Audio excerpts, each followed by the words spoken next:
안녕하십니까.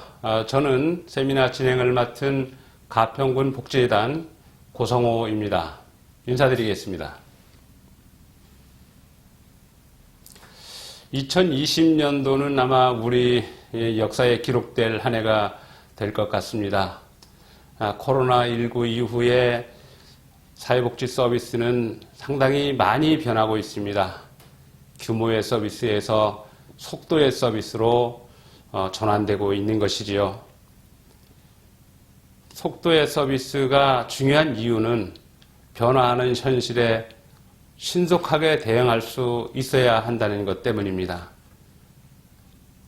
언택트 시대, 지역복지 위기와 해법을 생각하다는 주제를 가지고 세미나를 개최하는 것은 지역복지 현장이 어떠한 상태에 놓여 있는지 살펴봄으로써 우리 지역사회에서 해결해야 될 다양한 과제에 대해 논의하고 질 높은 복지 서비스를 속도감 있게 제공할 수 있는 방법과 유용성을 높이기 위한 방안을 찾고자 하는 것입니다.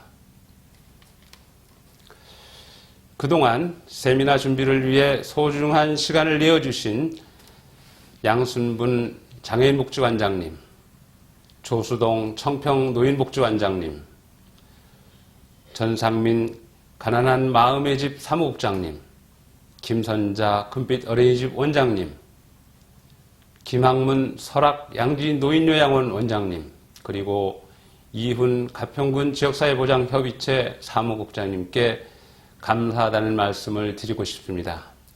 또한 가평군 지역사회복지협의체와 가평군 사회복지사협회, 가평군 어린이집 연합회에도 깊이 감사드립니다.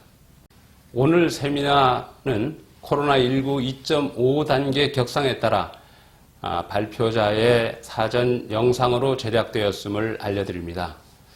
발표 순서는 제가 지역복지 위기와 해법에 대해서 생각을 해보고, 두 번째 양순분 관장님께서 지역복지관에 대해서, 그리고 조수동 관장님께서 지역 돌봄사업, 김선자 어린이집 원장님께서 어린이집에 대해서, 그리고 전상민 국장님께서 생활시설에 대해서, 김학문 설악 양지노인요양원 원장님께서 노인 장기 요양시설에 대해서, 그리고 마지막으로 가평지사협 이훈 사무국장님께서 지역사회 보장의 위기와 해법에 대해서 생각해보는 순서로 진행하겠습니다.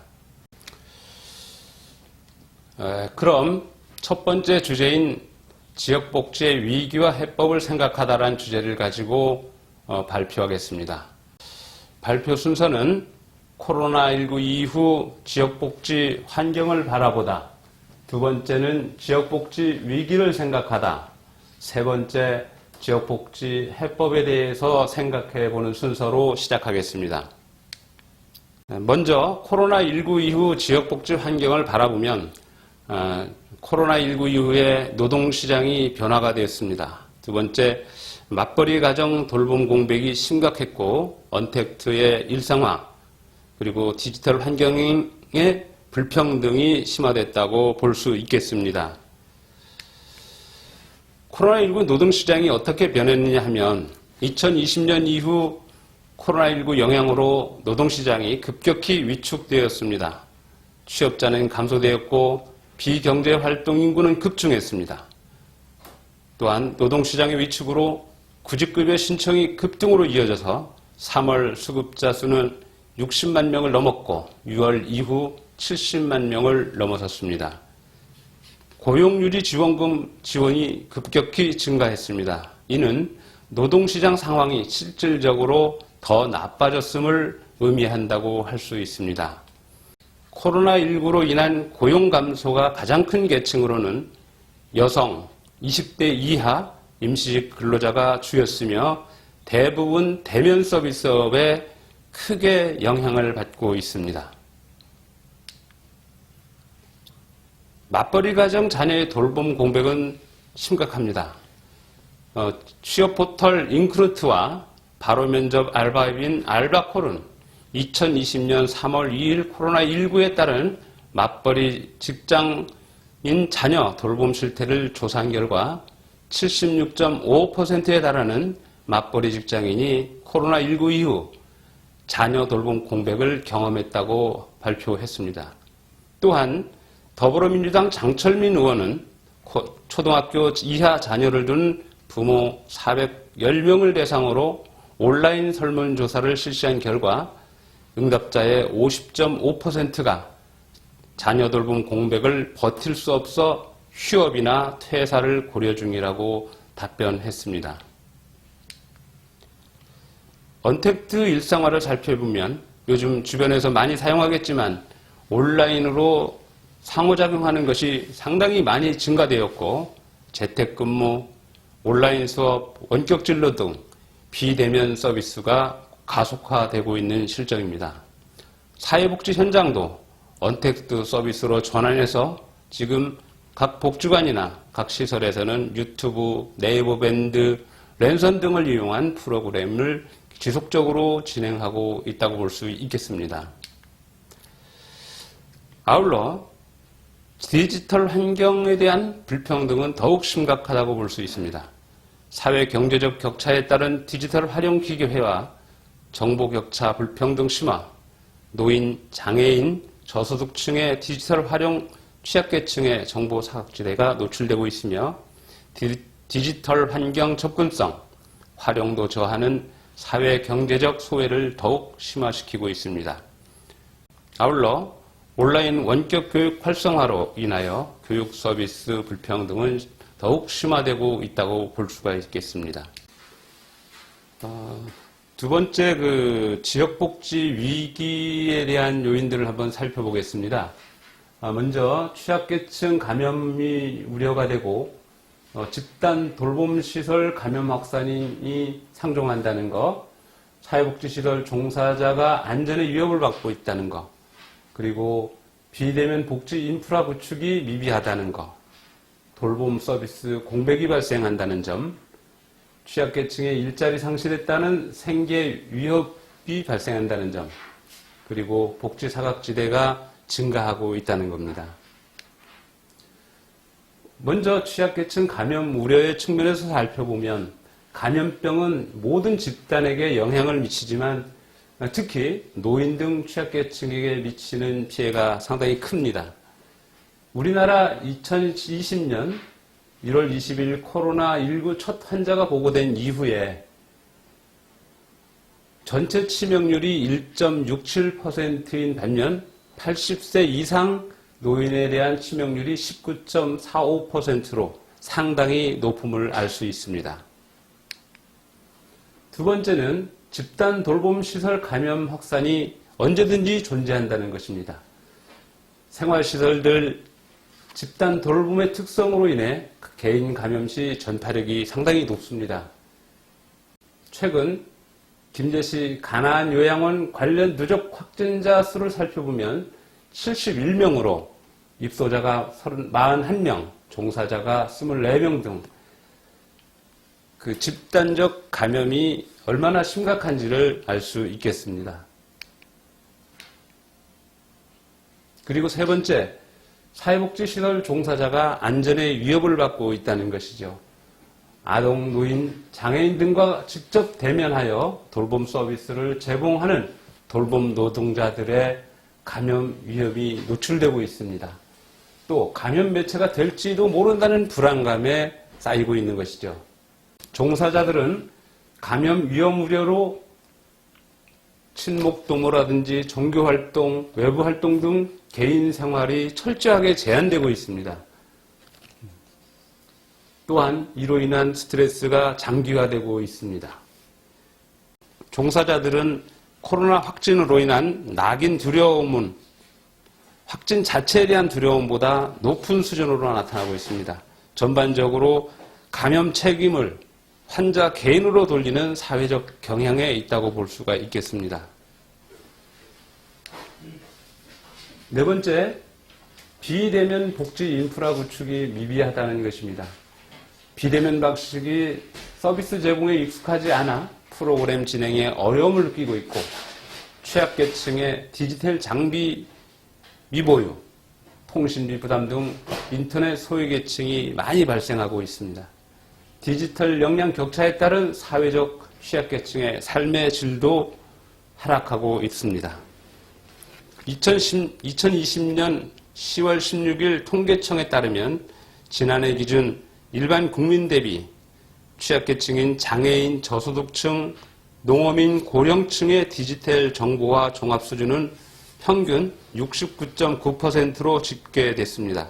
이는 일반 국민을 기준으로 가정했을 때 취약계층의 컴퓨터, 스마트 기기, 인터넷에 대한 접근 가능 정도, 이용 여부, 양적, 질적 활용 정도 등을 환산한 수치로 100% 기준으로 69.9%로 아주 낮은 수치를 갖고 있습니다. 다섯 번째는 돌봄 서비스 공백기입니다. 감염 우려에 따른 대면 서비스 중심의 돌봄 서비스 공백이 발생하고 있습니다. 또한 사회복지시설의 휴관, 여가 프로그램 중단으로 인한 사회적 관계 단절 및 고립으로 인한 정서적 우울감이 증가하고 있습니다. 2020년 6월 3일 선진사회복지연구회는 코로나 사태의 지역보건과 커뮤니티 케어의 역할과 전망이라는 주제를 가지고 세미나를 하면서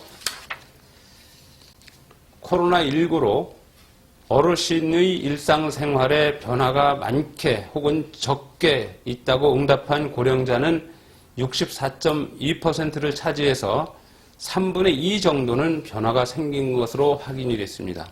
이 가운데 고령층이 대표적인 일상생활 변화로는 1순위로 경제적 변화, 경제활동 중단 등 소득 감소가 45.7%, 2순위가 외출 제한으로 갑갑하고 외로움을 호소하고 있는 것이 33.3%, 그리고 3순위가 경로당이나 복지관 이용이 어려워진 데 따른 불편함의 순으로 나타났다고 보고하고 있습니다. 그리고 가족 돌봄 부담으로 인한 돌봄 스트레스가 증가된다는 겁니다. 2020년 4월에 전국 장애인 부모연대에서 전국 발달장애인 자녀를 둔 부모 1,585명을 대상으로 설문조사한 결과 10점 만점에 부모는 7.93%, 발달장애인은 7.23%의 스트레스를 받고 있다고 하고 있습니다. 여섯 번째는 취약계층 일자리 상실에 따른 생계 위협을 들 수 있습니다. 공공일자리 사업 중단에 따른 저소득층 생계 위협, 그리고 고용 악화에 따른 저소득층이 증가하고 있습니다. 표에서 보는 것과 같이 자영업, 관광업자, 특수고용직 등 소득 절벽에 직면한 고용 취약자가 빈곤층으로 전락할 우려가 있습니다. 외환 위기 때에는 그 제조업이나 건설업 등이 가장 타격이 심했는데 이번 코로나19에서는 보시는 바와 같이 교육 서비스업, 음식업 등 서비스업에 집중되고 있다는 것을 볼 수가 있겠습니다. 그 다음으로는 복지 사각지대가 증가한다는 것입니다. 돌봄 부담에 따른 아동, 노인, 장애인 학대의 위험이 증가한다는 것이죠. 지난 10월 21일 국회 보건복지위원회에서 국정감사에서 발표한 것을 보면 아동학대 신고 건수 중 신고 의무자의 신고 비율이 10%대까지 떨어졌다는 것을 볼 수가 있습니다. 연도별로 2016년에 32%, 2017년에 28.6%, 2018년에 27.3%, 29년에 23% 있던 것이 2020년 들어서 17.8%로 하락한 것입니다. 이는 아동들이 가정 내에 머무르는 시간이 증가함에 따라서 가족 구성원에 의한 학대 위험이 증가한다는 것입니다. 마지막으로 지역복지 해법을 한번 생각해 보도록 하겠습니다. 먼저 위기 상황 대응 준비 및 안전의식 고취로 안전 가평을 구축하는 것입니다. 두 번째는 언택트 시대에 대응하는 디지털 환경을 조성하는 것입니다. 세 번째, 복지 사각지대를 없애는 사회 안전망을 구축해 보는 것입니다.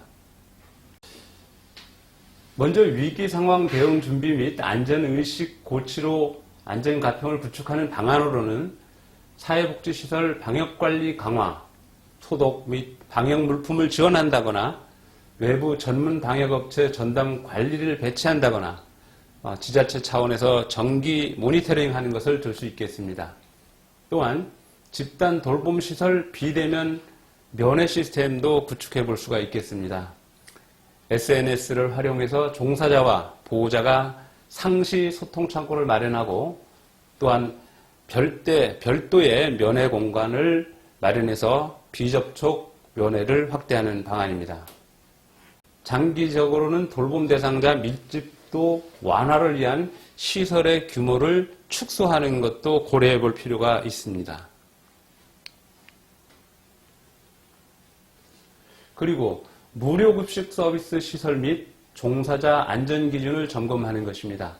사회복지 종사자 소진 예방을 위한 자체 역량교육 강화가 필요합니다. 지금 집단 활동이 중단되고 개별 정서 프로그램 증가에 따른 종사자의 업무 부담이 가중되는 상황에서 이들에 대한 소진을 해소할 수 있는 방안들이 제시되어야 될 것 같습니다. 또한 종사자들이 갖고 있는 감염 매개 우려에 따른 스트레스도 특별히 관리되어야 될 것 같습니다. 본인이 감염 매개체가 될지도 모른다는 불안감에 따른 개인 생활 위축으로 인한 스트레스라든지 종사자들의 스트레스 해소와 정신 건강을 위한 상담 프로그램을 상시 운영하고 또한 이들에 대한 상담비 지원하는 방안도 강구해 보아야 되겠습니다. 아울러 사회복지시설에서 근무하고 있는 필수 노동자를 보호하고 지원하기 위한 조례 등 재정적인 정책적인 방향들이 필요하다고 봅니다. 각종 재난 발생 시 위험에 노출된 채 대면 업무를 수행하고 있는 필수 업종 종사자들이 안전하고 안정적으로 근무할 수 있도록 지원할 수 있는 근거가 조속히 마련되어야 한다고 봅니다. 두 번째 해법으로는 언택트 시대에 대응하는 디지털 환경을 조성하는 것입니다. 사회복지기관 비대면 프로그램 개발을 위한 장비 지원이 필요합니다. 촬영 장비 지원, 촬영 기법, 편집 기술 등에 대한 교육 시행이 절실히 필요한 것입니다. 그리고 종사자 기기 활용 교육이 필요하다고 봅니다. 줌 활용 방법이라든지 유튜브 운영 방법 등 콘텐츠 개발에 따른 교육 등도 필요하다고 봅니다. 가평군 차원의 온라인 콘텐츠 개발과 보급도 필요하다고 봅니다. 종사자 대상 온라인 교육 콘텐츠 개발, 그리고 이용자 대상 프로그램의 경우 기관 간 연계를 통한 온라인 콘텐츠 개발이 공동으로 이루어졌을 때 또 더 효과적이라고 생각합니다. 마지막 해법으로 복지 사각지대를 없애는 사회 안전망 구축에 대해 생각해 보도록 하겠습니다. 먼저 돌봄 서비스를 강화하는 것입니다. 부모의 돌봄 대응 역량을 강화하고 가족 지원을 위한 프로그램들을 지원하는 것입니다. 가족 돌봄 휴가를 활성화한다든지 재택근무, 유연근무를 할 수 있는 기반을 구축하고 온 가족이 함께하는 홈캠핑 그리고 랜선으로 통하는 홈캠프를 지원하는 것도 생각해 볼 수가 있겠습니다. 두 번째는 비대면 형태의 일자리를 발굴하는 것입니다. 노인 일자리 중단 등 취약계층의 생계 위협 우려에 따른 대체 일자리 발굴이 시급합니다. 물품 배달이라든지 방역 참여 등 소규모 인원이 참여할 수 있는 일자리들을 발굴하는 방법입니다. 그리고 일자리 상실로 인한 비수급 빈곤 취약계층에 대한 모니터링을 강화하는 것입니다. 결식 아동 급식 지원을 점검하고 민간 및 현장 확인을 통한 취약계층 위기 징후를 사전에 수집하는 것입니다. 아동, 노인, 장애인 등에 대한 학대, 방임 등이 발생할 때 신속하고 효율적인 대응을 위한 빅데이터 시스템도 지역사회에 구축할 필요가 있다고 생각합니다.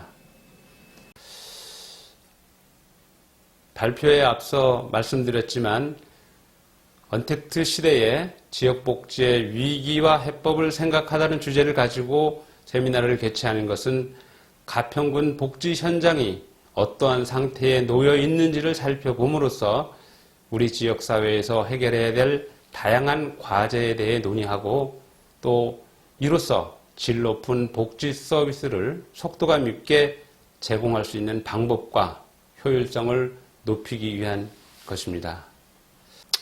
다음은 양순분 장애인 복지관장님께서 지역복지관의 위기와 해법을 생각하다는 주제를 가지고 발표하도록 하겠습니다. 감사합니다.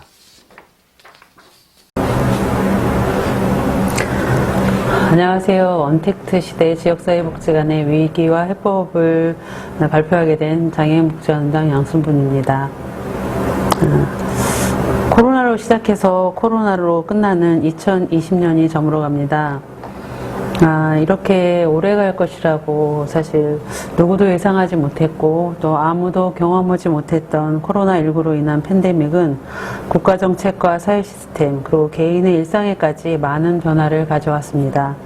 2020년 2월 이후 선제적 예방을 위한 통제 중심의 방역이 시작되었고 대면 서비스가 기본이었던 복지관들은 정부 지침에 의해 휴관 또는 운영 중단의 조치를 내릴 수밖에 없는 현실에 당혹스러웠습니다.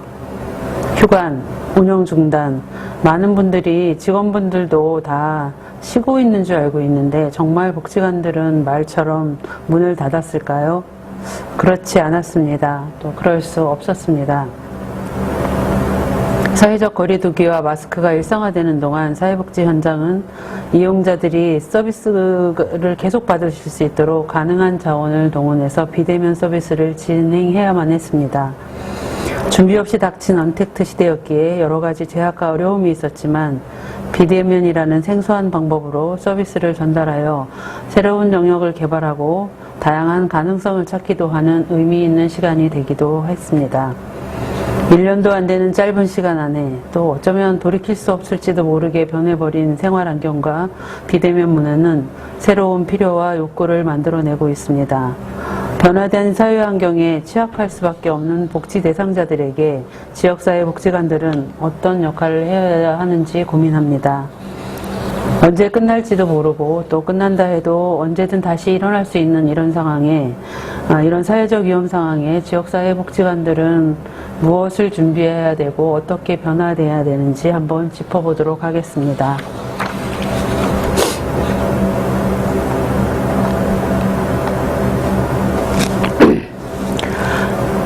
코로나19 발생이 가져온 지역사회 문제는 앞서 많은 분들이 이야기를 하셨을 것 같고요.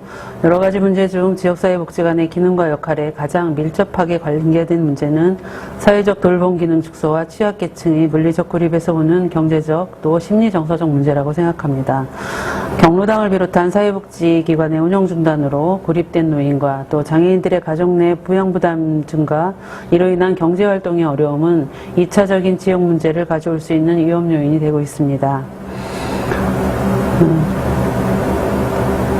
2월부터 지금까지 저희 복지관들은 부분 휴관과 전면 휴관을 반복해가며 이용자들의 서비스가 중단되지 않도록 다양한 노력들을 해왔습니다. 사진, 지금 화면에는 안 보이시겠지만 사진에는 장애인 복지관과 노인 복지관의 그동안의 서비스 진행 사진들인데요. 코로나19 확산 방지를 위해 기관에서는 종사자와 이용자의 감염병 예방 교육을 비롯해서 철저한 감염병 예방 수칙을 지켜가며 프로그램을 진행하였습니다. 긴급 돌봄 등 대면 서비스가 불가피한 경우에는 소그룹으로 진행하였고 밀접 접촉이 불가한 프로그램은 1:1 방문으로, 또 그 외에 집에서도 할 수 있는 프로그램들은 키트를 이용자 댁으로 보내드리고 영상을 보며 따라할 수 있게 온라인으로 교육을 진행하였습니다. 아마 저희 복지관은 뿐만이 아니고 지역사회 모든 복지기관들이 그러니까 온라인 교육과 영상 교육은 많이 제작해서 제공한 걸로 알고 있습니다. 이렇게 대면 서비스를 비대면 서비스로 전환하면서 사실 울며 겨자 먹기로 어떻게 하든 서비스는 진행됐지만 어려움을 많이 겪을 수밖에 없었습니다. 모두가 마찬가지였겠지만 지역사회 복지관들 역시 코로나19가 이렇게 오래 갈 거라고 생각하지 않았기 때문에 코로나 초기와 또 확진자가 다수 발생한 전면 휴관 기간 동안 서비스 공백이 발생할 수밖에 없었고요. 그로 인해서 경기복지재단에서는 지난 9월 지역사회복지관의 비대면 서비스 운영 실태와 코로나 발생 이후 복지 서비스 제공의 장애 요인에 대해서 연구한 것이 있습니다. 그 연구 자료에 의하면 사회복지관들의 비대면 서비스 제공 시 가장 장애가 되는 1순위는 프로그램 특성상 대면 서비스가 불가한 경우 온라인 교육자료 제작이나 배포가 어려울 뿐만 아니라 서비스가 고령자이거나 온라인 서비스를 진행하여도 이용자분들이 비대면 방식을 활용하기 어려운 문제였습니다. 노인, 장애인을 비롯한 취약계층의 ICT 환경 지원에 대한 문제는 사실 큰 숙제로 남았습니다. 2순위로는 사회적 거리두기를 준수하며 소그룹 활동 중심의 서비스 전환이 현실적으로 어렵다는 것입니다. 소그룹으로 활동이 전환되면 일단 인력이 증원되고 그에 따른 예산이 부담되는데요. 또 하나는 또 물리적 공간의 협소가 그 모든 프로그램 진행에 한계가 되었습니다. 또 세 번째 순위는 서비스 진행 중에 확진자가 발생하는 것에 대한 부담과 동시에 시설 내 집단 감염 발생에 대한 우려로 최소의 서비스만 제공해야 되는 한계가 있었습니다. 4순위로는 적재적시에 예방물품 구입이 어려워서요. 방역수칙을 준수하기 어려운 점이었습니다. 열화상 카메라나 테이블 칸막이 등은 수요가 딸리고 실제로 이것들이 준비되지 않았을 때 인력이 동원되어야 되는 거기 때문에 방역수칙을 준수하면서 프로그램을 진행하는 데 어려움이 따랐습니다. 그 밖에 이용자들의 서비스 거부 및 서비스 대상자의 부재 문제가 있었는데요. 대표적인 경우가 노인돌봄 서비스 어르신들에 대한 어르신들이 코로나 때문에 대면 서비스를 거부한 것입니다. 대면 서비스가 거부되면 지친 대로 서비스를 제공할 수 없게 되는 경우가 발생하고요. 또 반대로 비대면 서비스에 불만족해하는 이용자들도 있었는데요. 비대면 서비스로는 만족해하지 못하는 이용자들의 욕구를 방역 수칙을 지켜가면서 그 사람들의 욕구들을 어떻게 채워줘야 될지, 또 방역 수칙과 이용자들의 욕구가 상충될 때 그러니까 무엇을 더 우선으로 해야 되는지 판단하기 어려운 경우가 많았습니다. 그렇다면 이런 어려움을 완화하고 지역복지 서비스가 중단되지 않도록 하는 지역사회복지관들의 향후 과제는 무엇일까 생각합니다. 현장에서 제일 답답해하는 부분은 새로운 비대면 서비스 개발입니다. 처음 해본 일이라 우왕좌왕하고 또 너도 나도 하는 사업이 비슷비슷해서 사실 코로나 확진세가 증가되면서 가정으로 가는 프로그램들이 많았는데요. 이는 중복이 좀 심했고요. 이용자분들이 사실 집으로 오는 것들이 너무 많아서 부담스럽다라는 얘기를 하시기도 하였습니다. 이런 문제는 사실 각자의 기관에서 해결하기보다는 지역사회 네트워크 구축과 연대 그리고 협업으로 해결해 나갈 때 훨씬 더 빠른 답이 나올 수 있을 것 같다는 생각을 하고요. 관내 기관들이 진행하는 언택트 서비스 중에서 좀 우수 프로그램 같은 경우는 별도로 선별하고 또 그것들을 많은 기관에 보급할 수 있도록 지원해주는 방법이 있을 수 있겠다는 생각도 해봤습니다. 그 다음으로는 비대면 서비스 콘텐츠 공유를 위한 플랫폼 구축입니다. 사실 화상교육, 직무훈련, 사실 기관마다 사실 특성이 있는 어떤 것들을, 컨텐츠를 개발하여도 이것들이 좀 다른 기관과 공유할 수 있고 많은 사람들이 좀 갖다 퍼서도 쓰고 좀 공유할 수 있는 이런 디지털 공간, 그러니까 디지털 공간이 필요하다는 생각을 하는데요. 각 기관에서는 할 수 없는 문제이고 가평군 복지재단이나 지역사회보장협의체 등 좀 지역을 아우를 수 있는 기관들에서 진행해 주셨으면 하는 제안을 합니다. 감염병 발생 및 예방을 위한 세부 지침 및 서비스 제공 매뉴얼도 마련돼야 될 거라고 생각되는데요. 사실 초기에 정부 지침 말고는 지자체나 저희 복지관 나름의 특성에 맞는 매뉴얼이나 지침을 만들 수가 없었습니다. 그런데 이게 장기화된다고 생각하면 사실 내년 사업계획서나 운영계획서 안에는 감염병 위기 단계에 따른 서비스 제공 계획도 같이 수립해서 그러니까 체계적으로 또 사업별로 대응 방안이 마련돼야 할 것이라고 생각합니다. 끝으로 ICT 장비 구축과 종사자 및 이용인의 디지털 교육의 필요성을 이야기하며 언택트 이전에도 지역복지관의 중심 과제는 지역 조직과 지역 네트워크 구축이었습니다. 코로나를 맞아 사회 전체가 고립되며 무엇보다 중요하게 느껴진 것이 이웃의 소중함입니다. 지역 내 사회복지기관 등이 좀 실질적인 연대와 협업으로 새로운 언택트 시대를 준비하고 또 함께 이겨나가기를 소망하며 발표를 마치겠습니다.